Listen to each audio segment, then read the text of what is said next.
You can make a difference.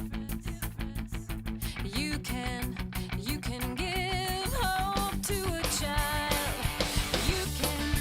You can change a life. And that is no small change. Welcome to another episode of One-on-One. My name is David Stahl, and I'm joined in the studio by Chris Reinsma, a familiar face Good on to see you One-on-One. again. Yeah, good to see you, Chris.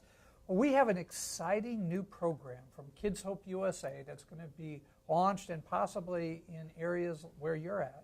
And Chris, tell us, what is the name of this program? The name of this program is called Kids Hope Next, and basically it's about the next phase of the student's life after they graduate from elementary school. They go to middle school, and so this program is going to allow mentors who are in an existing relationship to potentially follow them into their middle school years. And so we'll be starting this year with kids who are going into 6th grade, potentially 7th grade, depending on the school configuration. So next as in N-E-X-T. N-E-X-T, that's exactly right. Okay, now Chris, throughout the history of Kids Hope USA, we've always talked about focusing on the elementary aged years. Now we're saying, hey, let's broaden that focus a little bit. Why is that?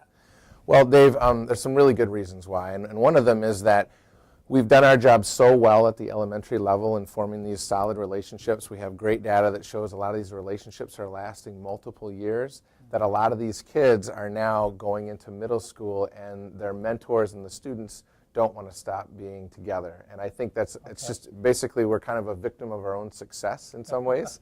And so that's one reason. The second reason is just the middle school environment can be a very interesting and challenging time for a student. And so we're just at the point where we're thinking that some of these relationships, these mentors, can really be a help to these kids as they're making this transition into middle school. Interesting and challenging are definitely words you can use to describe middle school. I think of several other words that involve pain and all that. But, well, I tell you what, Chris, share with us how the next program is going to work. Well, really, there's going to be a couple things that are going to happen. The first is that your director at the Kids Hope program, or if you are a Kids Hope director watching this, the first thing we have to establish is that the middle school is open and wanting you to come in and mentor kids at the middle school. And so that's the first step, is sort of getting buy-in from the middle school for the mentoring to take place. The second thing that'll happen will be there'll be some conversations going on among kids and mentors and parents and the director as to who should probably continue into middle school, or who's a good candidate, a good relationship to go into middle school, because not all relationships will necessarily continue, or should they continue, because some kids, maybe they don't want to mentor anymore and they're doing just fine, or maybe there's a parent that isn't in favor of that, or could be maybe a mentor who's not comfortable making that transition into the middle school environment. There's a lot of reasons why maybe some mentoring relationships won't continue, and you know what? That's just fine. But there are going to be those set of relationships that are going to be really viable candidates to continue into middle school. So that's the second thing that'll happen. And the third thing that'll happen is that we're going to do some training for the mentors who are going to continue into the middle school environment. Yeah, whoa, time out. You said the T word, training. Tell us about this training. What's involved with that?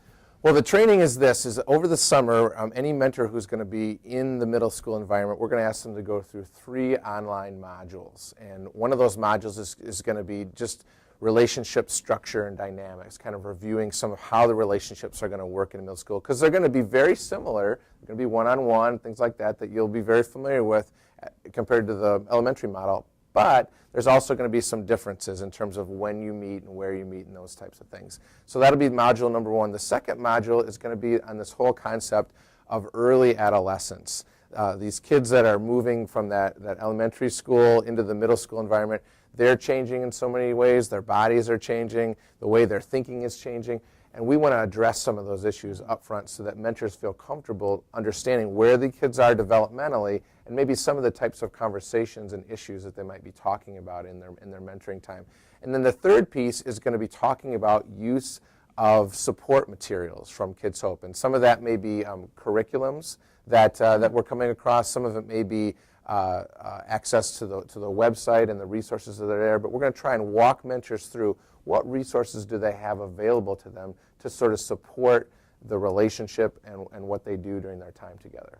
Wow, so having curriculum available from us, it sounds like the mentoring could look a little different when you're in the middle school setting.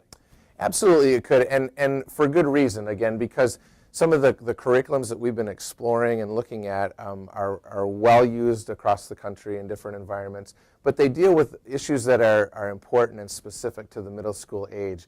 And because we don't have access at the middle school level to the teachers like we did at the elementary level, we're not getting work necessarily from one teacher, there's going to have to be some other things that are going to have to fill that hour. And some of it is still going to look very familiar to you as a mentor. Having fun, having conversation, sharing. Some of the things you already do with your mentee, you're going to continue to do with your mentee in middle school. But then there's also going to be these additional pieces about goal setting, and academics might be more of a focus in terms of even helping the kids figure out, wow, how do I keep track of all my homework? And I have 5 different classes I got to go to, and how do I make sure that I get everything done that I need to? Those kinds of conversations will be quite different than they were in elementary school. But all of that is optional, correct? It's not like we're saying, here's exactly what every mentor and student needs to do every meeting. Absolutely, it's sort of challenged by choice, if you will, that they can choose to use these things or not. And some mentors, you may choose not to use any of them, and just because you have the type of relationship where you can go in and it's strong enough and you feel like you have enough direction on your own to go ahead and do the mentoring in middle school. But other mentors, I think, are really going to welcome some of those additional resources and structure to help them kind of navigate through some important things. And I also think that the school may have some opinion about the types of things that may go on in the mentoring. Like they may want to weigh in a little bit and say, we'd like you to work on some of these things socially, emotionally, or academically for our students that are getting mentored. Well, I know that in middle school, when I went to middle school. When was that? A long time okay, ago. all right, for sure. Just checking. But one of the big changes, other than what was going on within me, was the fact that I went from having my one teacher all day long to multiple teachers. Right. So the question becomes, okay, am I pulling a child out of one of those, out of history class, out of math class? How's that going to work? Maybe give us some possible scenarios. Yeah, the structure could look very different, and obviously at the middle school level, I don't think for instance, the English class teacher would like it if the student was gone every time there was English class. That would be self-defeating.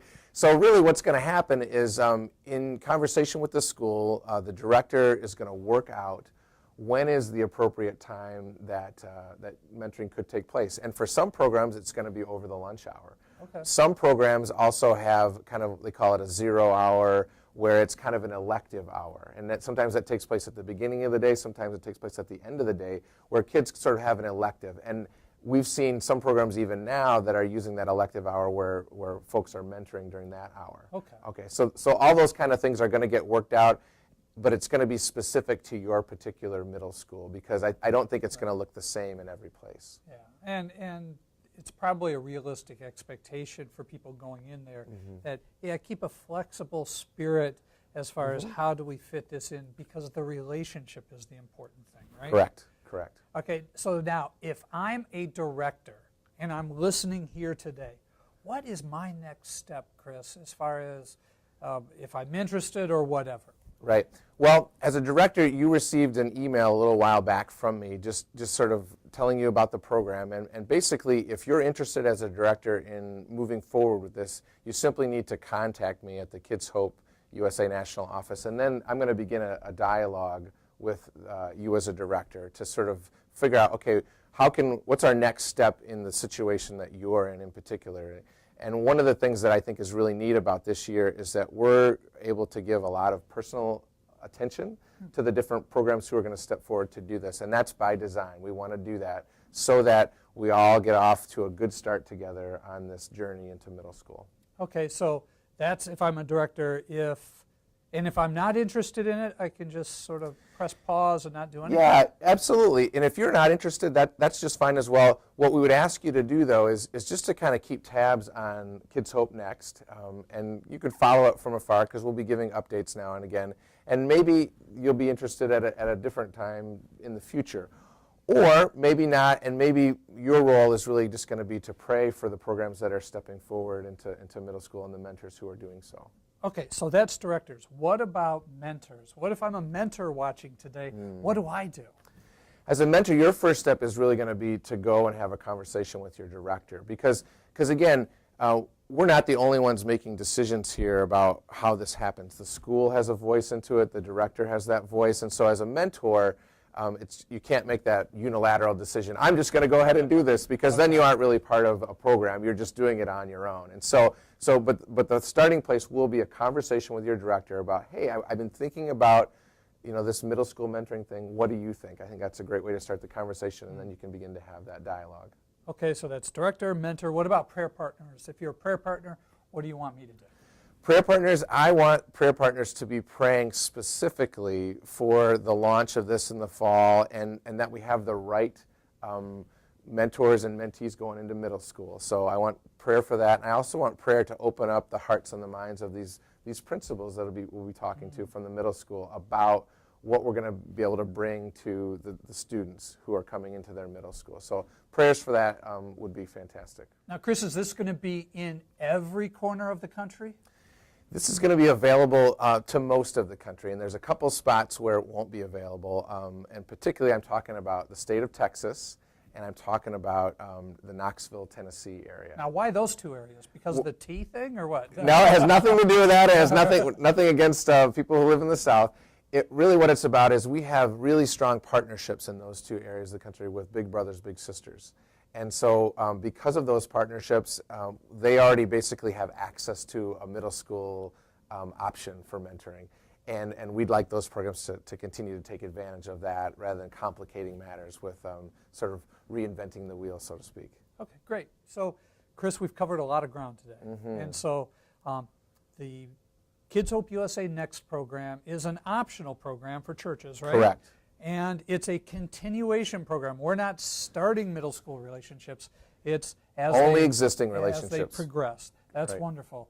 Because, you said it at the beginning of our episode, Chris, really well, that the reason to go into middle school is because kids who have had a wonderful experience with Kids Hope USA in the elementary years can benefit tremendously in the middle school years. We know there's a lot of challenges that kids face, and they're going to be changing, so we're changing it slightly so that our program can continue on. Because we know this, just as in elementary school, if you spend an hour a week devoted to touching the heart of a child, no matter how old that child is, kindergarten, first grade, 6th, 7th, or 8th grade, we know, Chris, that you can change your life. That's no small change.